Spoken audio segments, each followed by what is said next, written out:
Nós vamos abrir a palavra de Deus no livro do profeta Isaías. Profeta Isaías, capítulo 53. E à luz do que acabamos de cantar, ler esse relato profético, que certamente é o retrato mais vívido e mais eloquente do Calvário. Muito provavelmente esse seja o texto mais importante do Antigo Testamento no que concerne a redenção.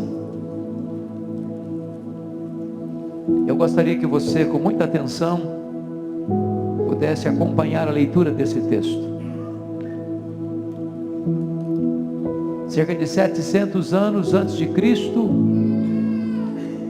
Deus revela para Isaías, de maneira tão clara, tão profunda, tão eloquente, o que aconteceria na cruz.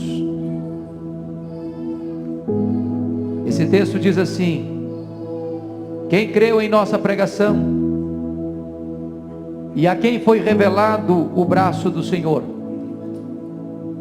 porque foi subindo como renovo perante ele, e como raiz numa terra seca. Não tinha aparência nem formosura, olhámo-lo, mas nenhuma beleza havia que nos agradasse. Era desprezado e o mais rejeitado entre os homens, homem de dores e que sabe o que é padecer, e como um de quem os homens escondem o rosto. Era desprezado e dele não fizemos caso.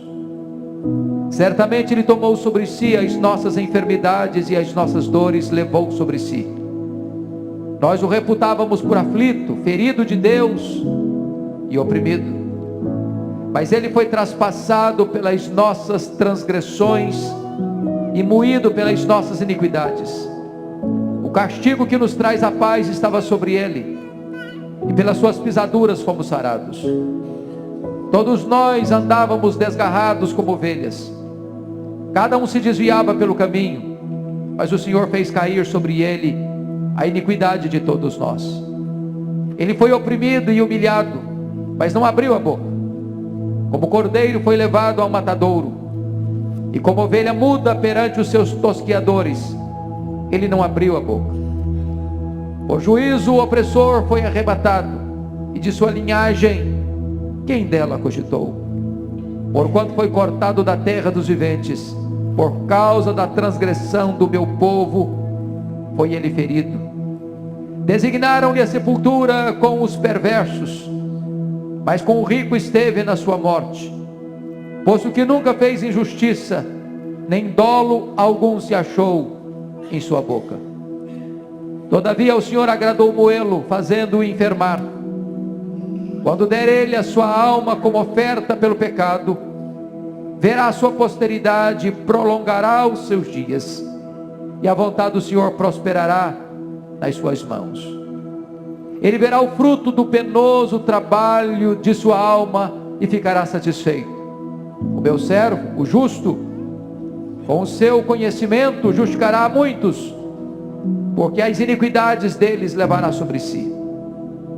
Por isso eu lhes darei muitos como a sua parte, e com os poderosos repartirá ele o despojo, porquanto derramou a sua alma na morte. Foi contado com os transgressores, contudo levou sobre si o pecado de muitos, e pelos transgressores intercedeu. Amém. Eu quero meditar com você nesta noite sobre o tema a cruz de Cristo, a maior expressão do amor de Deus. A cruz de Cristo, a maior expressão do amor de Deus. Se algum dia no seu coração, nas horas de sombras da alma, de dúvidas, de incertezas, por um momento você pensou que Deus estava longe de você, que Deus não se importa com você, que Deus não ama você. Esse texto evidencia de forma diáfana e clara que o amor de Deus por você não foi escrito com letras de fogo nas nuvens, foi esculpido na cruz do Calvário. Você é tão especial para Deus, que Deus amou você a tal ponto que Ele não poupou seu filho, mas o entregou por você. A cruz certamente não foi um acidente, não foi. A cruz foi uma agenda de Deus, não na história, na eternidade. Cristo veio para morrer.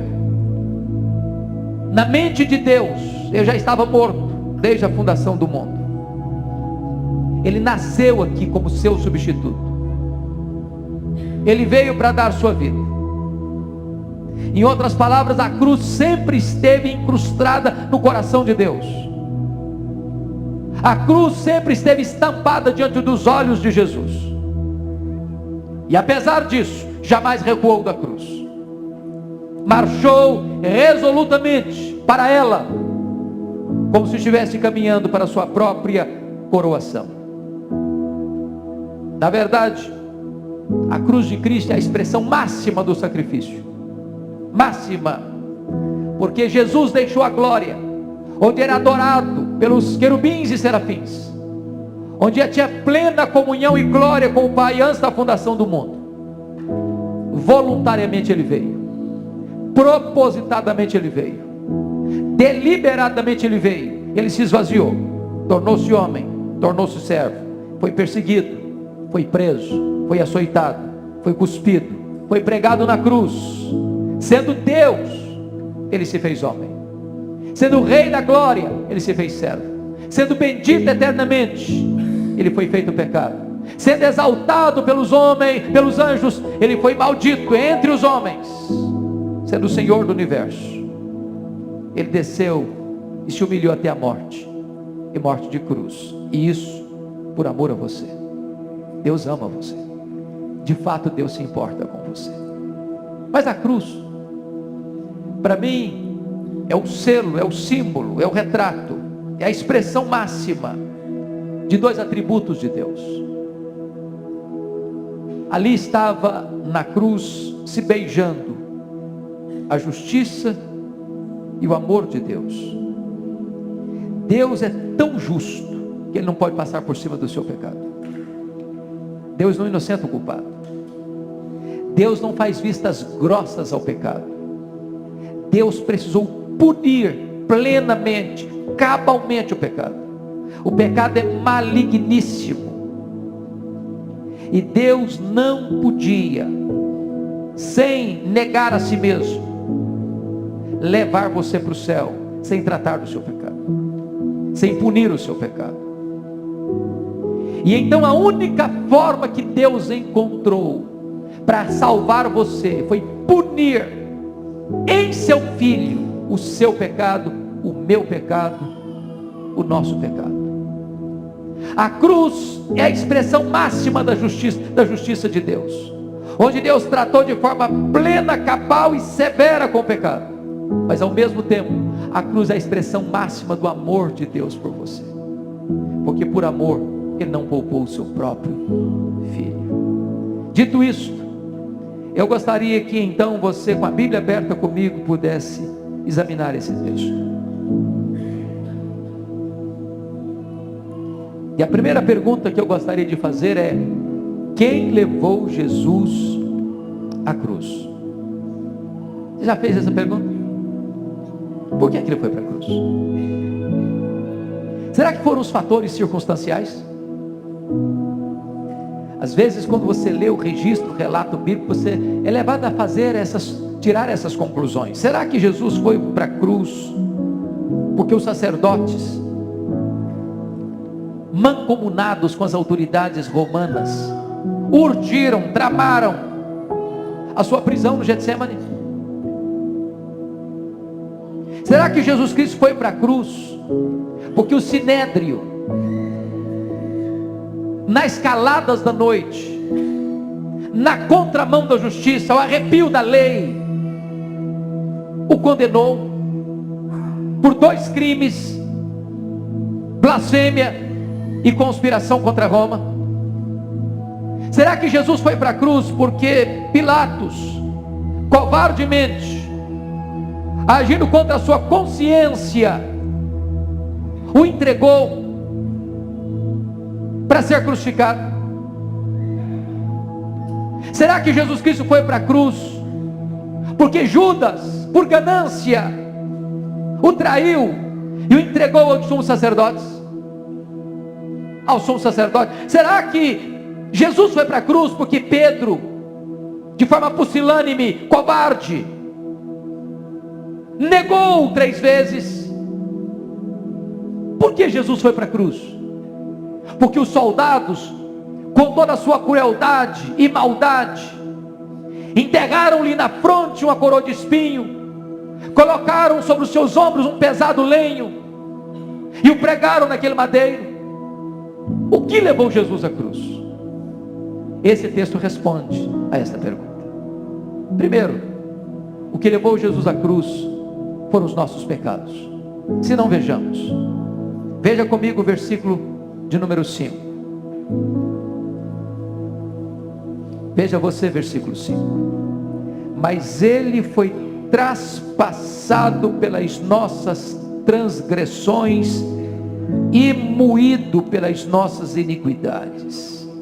O castigo que nos traz a paz estava sobre ele, pelas suas pisaduras nós fomos sarados. Agora confira comigo, por favor, o versículo 8, a parte B. Está escrito assim: por causa da transgressão do meu povo foi ele ferido. Agora confira comigo o versículo 4. Vamos todos juntos? Certamente ele tomou sobre si as nossas enfermidades e as nossas dores, levou sobre si, e nós o reputávamos por aflito, ferido de Deus e oprimido. Versículo 12, vamos juntos?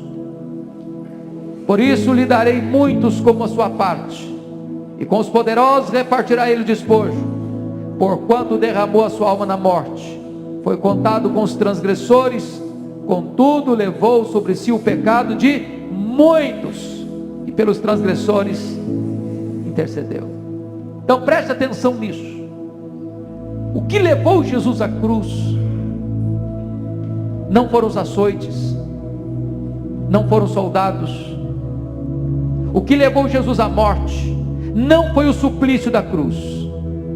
Quem levou Jesus à morte foi você, fui eu, fomos nós, os nossos pecados. Ele morreu pelos nossos pecados, ele foi moído pelos nossos pecados. Na cruz ele sorveu sozinho cada gota daquele cálice da ira de Deus contra os nossos pecados.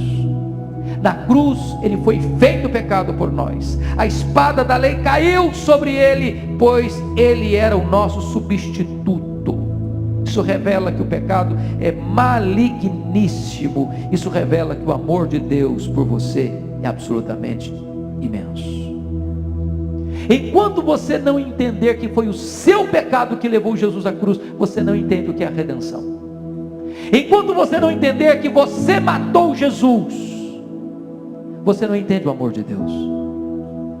Enquanto você não entende que você estava lá, não na cruz da direita, não na cruz da esquerda, você estava na cruz do centro, você não entende o amor de Deus. Mas volta a pergunta: quem levou Jesus à cruz? Primeiro, os nossos pecados levaram Jesus à cruz. Segundo, o Pai levou Jesus à cruz. Confira comigo o verso 6, por favor. Vamos ler o 6? Todos nós andávamos desgarrados como ovelhas, cada um se desviava pelo caminho, mas o Senhor fez cair sobre ele a iniquidade de todos nós. Quem fez cair? O Senhor. Vamos ver o versículo 10, todos juntos, por favor. Todavia, ao Senhor agradou moê-lo, fazendo-o enfermar. Só até aqui. Você já parou para pensar nisso? O pai agradar, moer o filho, esmagar o filho, matar o filho. Você já parou para entender a implicação disso? Que Deus não apenas entregou seu filho, mas agradou a Deus fazê-lo.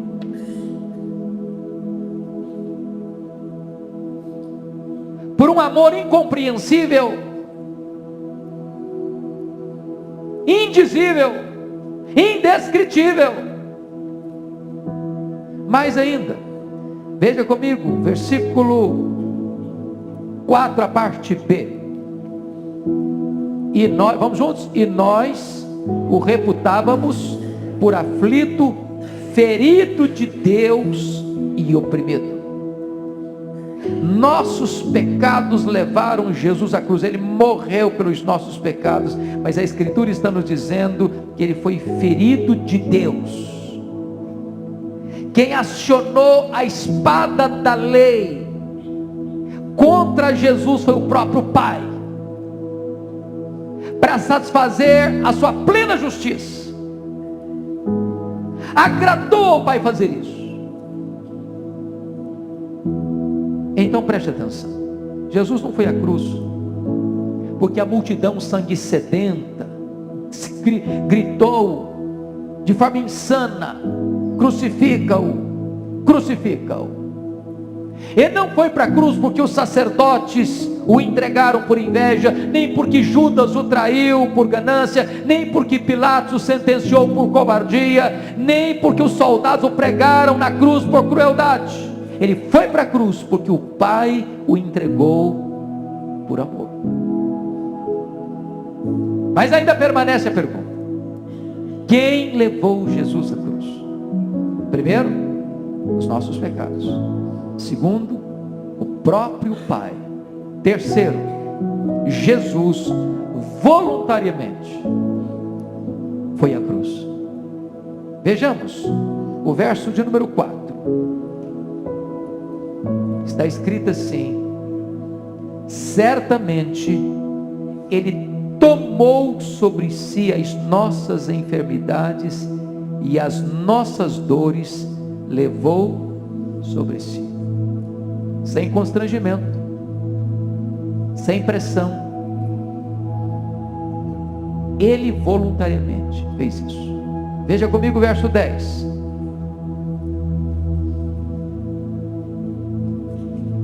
Está escrito assim: todavia o Senhor agradou moê-lo, fazendo-o enfermar. Agora, quando ele der a sua alma como oferta pelo pecado, ele deu a sua alma como oferta pelo pecado, sem constrangimento, voluntariamente. A Bíblia chega a nos informar, queridos irmãos, que ele nos amou e a si mesmo se entregou por nós. Então note isso, Jesus caminha para a cruz, não porque ele foi tomado, não porque ele foi preso, não porque ele foi manietado, não porque ele foi julgado e condenado e não tinha como escapar das mãos daquelas autoridades judaicas e romanas. Ele foi para a cruz voluntariamente, deliberadamente, por escolha. Agora resta outra pergunta no texto: que tipo de sofrimento Jesus Cristo suportou naquela cruz por amor a você? A primeira coisa que nós precisamos entender é que ele suportou um sofrimento moral e espiritual. Se você olhar comigo o verso 3, você vai entender que o sofrimento dele foi repulsivo, repulsivo. Porque está escrito aí que os homens escondem o rosto. Sabe o que é esconder o rosto de alguém? Você passa e olha e vira o rosto, você não consegue olhar, produz náusea em você, repulsa em você. Esse foi o sofrimento que o Filho de Deus sofreu na cruz, um sofrimento repulsivo, os homens viraram o rosto. Segundo, seu sofrimento não produziu compaixão nos outros, e está escrito no verso 3 assim: e dele não fizemos caso. As pessoas olharam para ele na cruz e não se compadeceram, não se enterneceram, não se quebrantaram. Terceiro, ele teve experiência íntima e longa com o sofrimento. Diz o texto: homem de dores, e que sabe o que é padecer. Ele foi denominado assim, chamado assim, homem de dores, e que sabe o que é padecer. Sendo o rei da glória, ele foi chamado de homem de dores e padeceu plenamente, totalmente, por amor a você. Mas de que forma mais prática ele fez isso? Primeiro, irmãos, confiram comigo o verso 3. Rejeição. Pode ler o verso 3 comigo? Era desprezado e o mais rejeitado entre os homens. Até aqui. Desprezado e o mais rejeitado. Ele não era rejeitado, ele era o mais rejeitado entre os homens. Um grau absoluto. Mas você pergunta: rejeitado por quem? Vejamos isso. Primeiro, ele foi rejeitado pelo seu povo. Veio para os seus não receberam. Rejeitado por quem? Rejeitado pelos religiosos da sua época.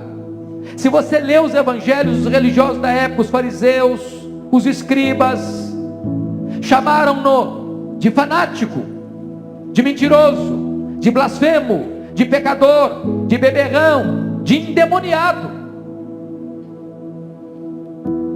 Rejeitado por quem? Terceiro lugar, rejeitado pela mesma multidão que o aplaudiu, empolgada pelos seus milagres. Agora caminha vociferando, esbravejando e dizendo de forma insana: crucifica-o, crucifica-o, crucifica-o.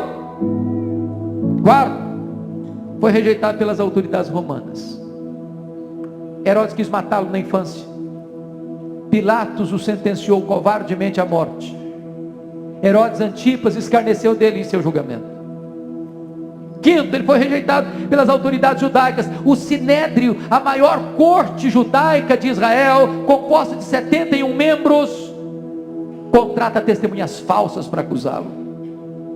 Ao arrepio da lei, condenam-no à morte por blasfêmia e por sedição. Sexto, ele foi rejeitado pelos seus próprios apóstolos. Judas o traiu, Pedro negou, os outros fugiram. Sétimo, ele foi rejeitado pelo próprio Pai. Quando ele se fez pecado por nós, o próprio Pai precisou voltar o rosto dele, e ele bradou da cruz: Deus meu, por que me desamparaste? Verdadeiramente está escrito: ele era desprezado e o mais rejeitado entre os homens. Que mais ele sofreu na cruz, queridos irmãos? Ele sofreu sofrimento físico, claro. Você pode ler o versículo 2 comigo, por gentileza? Vamos juntos? Porque foi subindo como renovo perante ele, como raiz de uma terra seca, não tinha aparência nem formosura. Olhámo-lo, mas nenhuma beleza havia que nos agradasse. Sabe o que significa isso? Ele foi desfigurado. Desfigurado. Você tem dúvida de que Jesus tinha beleza física? Embora a Bíblia não registre esse detalhe, mas você não tem nenhum motivo para não crer que ele devia ser perfeito fisicamente, belo fisicamente, em absoluta simetria. Mas quando ele foi para a cruz, não havia beleza nele. Ele foi desfigurado. Seu rosto ficou completamente desfigurado. Seu corpo foi ferido, ficou ensanguentado, tornou-se cheio de chagas e hematomas. E as pessoas olhavam para ele parecia uma raiz de terra seca, retorcida, sem viço, sem beleza. Segundo, ele enfrenta torturas crudelíssimas, crudelíssimas, se não vejamos. Na parte B do verso 4, está escrito assim: e nós o reputávamos por aflito, ferido de Deus e oprimido. O verso 5 diz: mas ele foi traspassado pelas nossas transgressões e moído pelas nossas iniquidades. O castigo que nos traz a paz estava sobre ele, pelas suas pisaduras, feridas, nós fomos sarados. No versículo 10, diz que ao Senhor agradou moê-lo, fazendo-o enfermar. E agora eu gostaria que você pudesse pensar comigo em tudo que aconteceu com ele, desde o momento que ele foi acorrentado naquele jardim, depois de suar sangue, aos empurrões e chutes, levado ao sinédrio judaico. Ali ele foi cuspido, ali ele foi esbordoado. Do outro dia levaram-no acorrentado, manietado para o pretório. Dali ele é levado para Herodes escarnecido. De lá ele é devolvido para Pilatos. E diz a Bíblia que Pilatos o entregou para ser flagelado, açoitado. E você, para entender isso, tem que entender o contexto romano dos flagelos. Os romanos usavam um chicote de várias tiras. Na ponta dessas tiras havia pedaços de ferro, aço, ou às vezes pedaços de ossos, onde se batia com o chicote, e ao levantar o chicote, um pedaço de carne vinha junto. O corpo era deformado, desfigurado. E se você assistiu Paixão de Cristo, um dos filmes mais contemporâneos do sofrimento do nosso Salvador, ali uma visão nítida do que pode ter acontecido nessa flagelação do Filho de Deus, voluntariamente, por amor a você.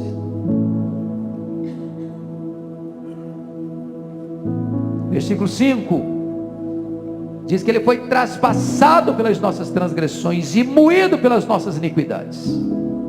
E esses ferimentos, certa feita ali sobre um cirurgião que, examinando esse texto, classificou as diversas características de uma ferida, e ele enumerou algumas delas. Primeiro, contusão. E ele diz que contusão é uma ferida produzida por um instrumento grosso e cego, e essa ferida resultaria de um golpe com vara, como profetizado, por exemplo, em Miqueias 5:1: ferirão com vara a face ao juiz de Israel. Ou talvez descrevesse o que está lá em Mateus 26:67: o esbofetearam. Ou talvez descrevesse o que está em João 18:22: um dos guardas deu-lhe uma bofetada. Esse cirurgião descreveu uma segunda forma de ferida: a laceração. É um ferimento produzido por um instrumento que rasga. A laceração dos tecidos era o resultado dos açoites, e estes tinham se tornado uma fina arte entre os romanos. Esse chicote romano com tira de couro, com várias extremidades, cada uma com ponteira de metal, arrancava a carne. Seu corpo foi lacerado, seu corpo foi todo lacerado, sua carne foi rasgada. Terceiro, penetração. Trata-se de um ferimento profundo causado por um instrumento pontiagudo. Esse ferimento foi certamente causado pela coroa de espinhos que foi enterrada em sua fronte. E ainda mais, Mateus 27:30 diz que tomaram um caniço e davam-lhe com ele na cabeça. Mas em quarto lugar, existe uma outra forma, que é a perfuração. Perfurar vem do latim passar através de. As mãos e os pés de Jesus foram traspassados. Os cravos de ferro eram cravados entre os ossos, separando-os sem quebrá-los. Finalmente, incisão. É um corte produzido por um instrumento pontiagudo e cortante. Um dos soldados lhe abriu o lado com uma lança e logo saiu sangue e água. Se você perceber então, dentro da técnica da medicina hoje, Jesus foi ferido em todos os sentidos, de forma mais ampla, mais vasta e mais profunda. Tudo isso por amor a você. Mas agora resta uma outra pergunta no texto: como Jesus reagiu diante do sofrimento da cruz? E a primeira coisa que somos informados está aí no versículo 7, versículo 4. Você pode ler o 4 de novo comigo? Vamos juntos? Certamente Ele tomou sobre si as nossas enfermidades, as nossas dores levou sobre si. Nós o reputávamos por aflito, ferido de Deus e oprimido. Sabe o que significa isso? Ele morreu uma morte substitutiva. Se você não entender isso, o que levou Jesus à cruz foi você, fui eu, fomos nós, nosso pecado. Você não entende o que é redenção. Quanta gente que olha para o Calvário e pensa: ah, tadinho de Jesus, coitado, sofreu tanto, padeceu tanto, foi injustiçado. Você começa a sentir pena dele. Aí você vê alguns crucifixos de Jesus com o rosto muito desfigurado, esquálido, dando a impressão que ele é um coitadinho, que ele foi injustiçado, que foi vítima,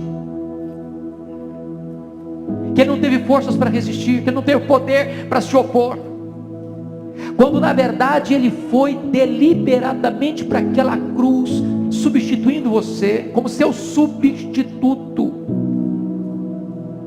Se você perceber comigo no verso 9, está escrito que ele não tinha pecado. Dá uma olhadinha no verso 9 comigo, vamos juntos. Designaram-lhe a sepultura com os perversos, mas com o rico esteve na sua morte, posto que nunca fez injustiça, nem dolo algum se achou em sua boca. Ou seja, ele não foi para aquela cruz por causa de crimes dele, pecados dele. Não havia pecado nele, o pecado estava em você, o pecado estava em mim, o pecado estava em nós. Foi o nosso pecado que o levou à cruz. Agora confira comigo, por favor, o versículo 7. Você pode ler o 7, como é que ele reagiu? Vamos juntos? Ele foi oprimido e humilhado, mas não abriu a boca. Como cordeiro foi levado a um matadouro, e como ovelha muda perante os seus tosquiadores, não abriu a boca. Ele não escoiciou. Quem o levou à cruz não abriu a boca, não reclamou, não murmurou, não lamentou, não se sentiu vítima. Ele estava ali deliberadamente entregando a sua vida por você. Mas olha o versículo 8 comigo, vamos ler junto o 8, por favor. Por juízo opressor foi arrebatado de sua linhagem, quem dela cogitou? Porquanto foi cortado da terra dos viventes, por causa de quê?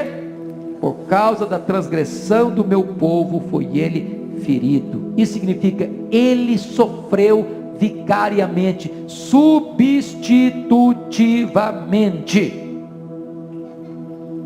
Mas mais do que isso, irmãos, como é que ele reagiu? Veja comigo o verso 12, por favor. Como é que ele reagiu? Lá na parte B do versículo, vamos ler juntos? Foi contado com os transgressores, contudo levou sobre si o pecado de muitos, pelos transgressores intercedeu. De que maneira que ele intercedeu? Atenuando-lhes a culpa. Pai, perdoa-lhes, porque não sabem o que fazem. Então eu chamo a sua atenção para esse ponto fundamental da cruz, uma expressão máxima do amor de Deus por você. Ele vai à cruz voluntariamente, ele vai à cruz vicariamente, ele vai à cruz como ovelha muda perante os seus tosqueadores, ele vai à cruz ainda intercedendo pelos seus algozes. Mas eu concluo a exposição desse texto fazendo uma última pergunta: que recompensa Jesus Cristo teve por ir à cruz? Foi inútil. Foi um sacrifício em vão. Foi apenas um espetáculo de horror, ou um palco de amor, sem qualquer resultado eficaz? Será que ele fracassou? Será que ele se equivocou? Então, vejamos o que o texto responde. Primeiramente vamos ver o versículo 10. Leia comigo. Todavia, ao Senhor agradou moê-lo, fazendo-o enfermar. Quando der ele a sua alma como oferta pelo pecado, verá a sua posteridade e prolongará os seus dias, e a vontade do Senhor prosperará nas suas mãos. Sabe o que significa isso? Ele venceu a morte.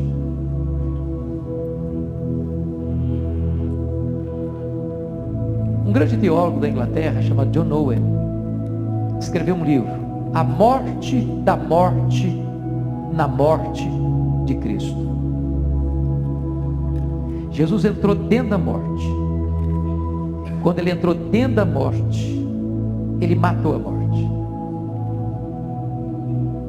Foi uma sabotagem com a morte.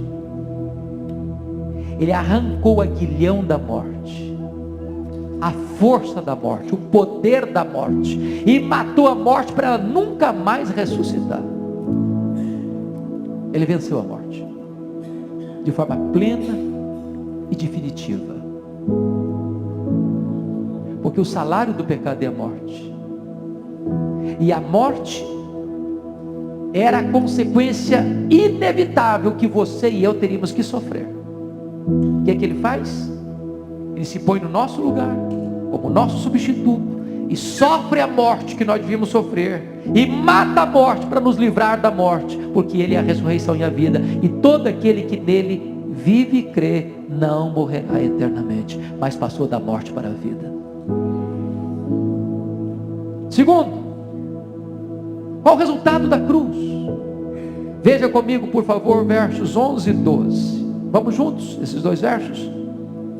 Ele verá o fruto do penoso trabalho de sua alma e ficará satisfeito. Meu servo, o justo, com o seu conhecimento, justificará muitos, porque as iniquidades deles levará sobre si. Por isso, eu lhe darei muitos como a sua parte, e com os poderosos repartirá ele o despojo. Porquanto derramou sua alma na morte, foi contado com os transgressores, contudo levou sobre si o pecado de muitos, e pelos transgressores intercedeu. Então, a segunda resultado da cruz é que, por ir à cruz, ele redimiu um povo para Deus. Você já parou para perceber isso? O que custou a sua salvação? Se Deus pudesse salvar você pelas obras, Jesus não precisava vir. Se Deus pudesse salvar você pela sua religião, Ele não precisava vir.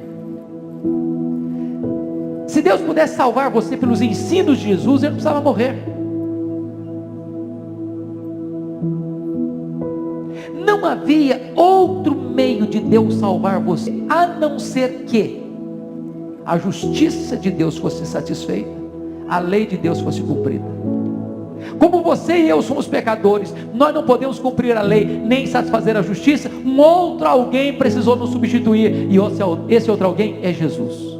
Ele tomou o nosso lugar, Ele morreu a nossa morte, Ele nos representou, Ele nos substituiu, e Ele agora nos comprou para Deus. Ele nos resgatou para Deus. E o versículo 11 diz que Ele verá o fruto do penoso trabalho de sua alma, e ficará o quê? Satisfeito. Mas agora eu chamo a sua atenção para o último resultado. Jesus chama um povo para si. Você pode ver o verso 12 comigo? Olha o que Deus promete: por isso eu lhe darei muitos como a sua parte. Então preste atenção nisso. Você nesta noite é um presente de Deus Pai ao Deus Filho. Sabe qual foi a recompensa de Jesus por ter ido à cruz? Você. Deus liberta você, Deus perdoa você, Deus salva você, Deus resgata você. Por causa do sacrifício dele, diz: meu filho, está aqui o fruto do penoso trabalho da sua alma. Toma de presente. É seu. E o próprio Jesus disse: ninguém pode vir a mim se o Pai não o trouxer. Você já parou para perceber que você é um presente hoje? Que Deus Pai te deu de presente para o Deus Filho? Sabe o que está escrito lá em Hebreus 12, versículo 2? Que Jesus não levou em conta a vergonha da cruz, por causa da alegria que lhe estava proposta, a alegria de comprar você com o seu sangue, de resgatar você do pecado e da morte. E quando você então se rende a Ele, se entrega a Ele, Jesus olha para a cruz e diz: valeu a pena, valeu a pena.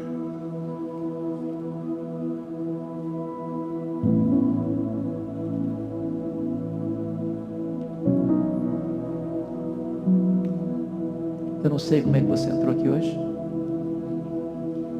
mas se você entrou aqui hoje e ainda não foi resgatado pelo sangue de Jesus, hoje o Deus Pai quer dar um presente ao Deus Filho, e você pode ser esse presente. Você pode ser esse presente. Para a alegria de Jesus, você pode vir. E quando você vem, os anjos começam a celebrar no céu por um pecador que se arrepende. E Jesus olha para a cruz e vai dizer: Pai, valeu a pena. Todo o meu sofrimento valeu a pena.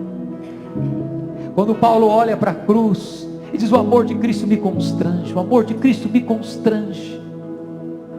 Ele me amou e a si mesmo se entregou por mim. Olha para a cruz agora e entenda isso: foi por você, foi por você, foi por você, foi por você. Olha para a cruz agora e entenda que quando o Pai entregou o seu filho, não poupou o seu próprio filho, foi por você, foi por você, foi por você, foi por você.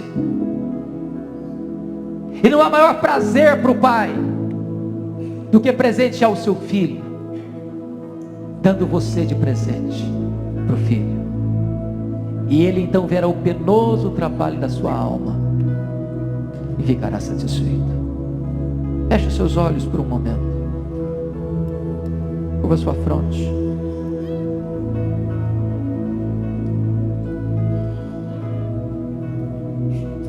Entenda um pouquinho o que foi a cruz,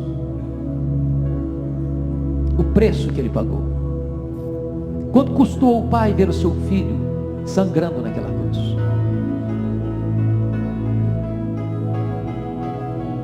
A revolução dos boxers na China em 1900 levou a uma perseguição cruel à China. Muitos cristãos morreram, torturados, presos. Li certa feita de um missionário que caminhava com a sua esposa, com seu filho de 10 anos, rumo a uma igreja onde ele iria pregar. De repente os soldados chegaram cruelmente, pegaram aquele casal, amarraram o marido numa árvore, a esposa noutra árvore, e diante dos olhos daqueles pais aflitos e impotentes, começaram a açoitar aquele menino de 10 anos na frente dos pais. O menino gritava, o menino chorava, o menino esperneava, o menino clamava por socorro: papai me socorre, papai me socorre, papai me socorre. Mas o pai estava preso, amarrado naquela árvore, a mãe amarrada naquela árvore. E o menino gritou, e o menino chorou, e aquele menino foi sendo vencido pelos açoites, pela crueldade, até que a sua voz foi se apagando. E aquele menino morre pela violência daqueles homens insensíveis e cruéis. E o pai e a mãe não puderam fazer nada por aquele menino. Mais tarde, esse casal de missionários disse: foi doloroso para nós, foi cruel para nós ver o nosso filho morrer, sem poder ajudá-lo, sem poder socorrê-lo. E eles disseram: a partir daquele dia, entretanto, nós começamos a entender o que foi a cruz de maneira muito mais eloquente, muito mais profunda. Quando Jesus, o Filho de Deus, por amor a você, lá naquele lenho vertical da morte, naquele espetáculo de horror, suspenso naquela cruz, ferido, traspassado, moído, grita aos céus: Deus meu, por que me desamparaste? E o pai não pôde amparar o seu filho para amparar você. O pai não socorreu o seu filho para salvar você. O pai suportou a dor de ver o seu filho unigênito morrer naquela cruz para libertar você do inferno e da morte. O amor de Deus é derramado hoje no seu coração. O que você vai fazer? Como você vai responder esse amor? Hoje você pode se render a Cristo e ser o grande presente do Pai para o Filho. Ó Deus, eu te peço nesta noite que tu toques o coração de todos nós com a mensagem da cruz, que tu abras os olhos do nosso entendimento para nós compreendermos que ali foi o palco da manifestação máxima do teu amor, da revelação mais esplêndida da tua justiça, que foi naquele palco do Calvário, na montanha do Gólgota, quando o teu filho exposto naquela cruz horrenda, ele sofreu por nós, ele foi ferido por nós, ele foi traspassado por nós, ele bebeu o cálice que nós devíamos beber, ele suportou a agonia que nós devíamos suportar, e pelas pisaduras dele nós fomos sarados. Ele carregou no seu corpo os nossos pecados, ele pagou por eles com o seu sangue, ele matou a morte, ele venceu a morte, e ele adquiriu para nós eterna redenção. Glória ao teu nome, porque em Jesus nós temos tão grande salvação. Aplica agora, rogamos-te, esta mensagem ao coração de cada pessoa que está aqui nesta noite, pela obra do teu Espírito. Salva, aplicando a redenção em cada coração, para que haja festa no céu, alegria na terra, e o filho possa olhar para a cruz e mais uma vez dizer: valeu a pena ver o fruto do penoso trabalho da minha alma. Bendito é o teu nome, Senhor, por tão grande salvação, em nome de Jesus.